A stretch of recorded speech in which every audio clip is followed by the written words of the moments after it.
વડોદરા જિલ્લા ભાજપ પ્રમુખ સતીશ પટેલના નિવેદનનો વિવાદ વકર્યો છે। કરજણમાં પ્રચાર દરમિયાન સતીશ પટેલે કહ્યું હતું કે ભાજપને મત આપ્યા તો કોઈના મકાન નહીં તોડવામાં આવે, દગો કર્યો તો કોઈના મકાન નહીં રહેવા દો। આ નિવેદનને કોંગ્રેસના પ્રવક્તા મનીષ દોશીએ ધમકી સમાન ગણાવ્યું છે અને કોંગ્રેસ આ મામલે ચૂંટણી પંચને ફરિયાદ પણ કરશે તેવી પણ જાણકારી આપી છે। કોઈની બીક રાખ્યા વગર આપણે બધા બહાર આવીએ, એના જે કંઈક કરતૂતો છે એની અંદર હું તમારી સાથે એની બહાર લાવીને એને સજા કરવાનું કામ હું પોતે કરવાનો છું।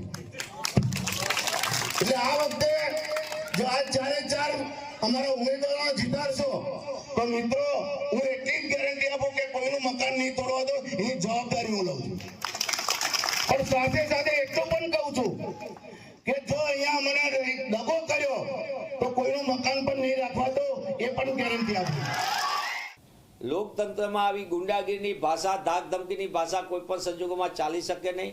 રાજ્ય ચૂંટણી પંચની પોતાની બંધારણીય ફરજ છે કે આવા પ્રકારની કોઈ પણ પ્રવૃત્તિ થાય તો એને ડામવાનું હોય, રોકવાનું હોય, કારણ કે બંધારણીય એમની ફરજ બને છે કે ડર અને ભય વિના ચૂંટણી પ્રક્રિયામાં મતદાતાઓ પોતાના મતદાનનો ઉપયોગ કરી શકે, મતાધિકારનો।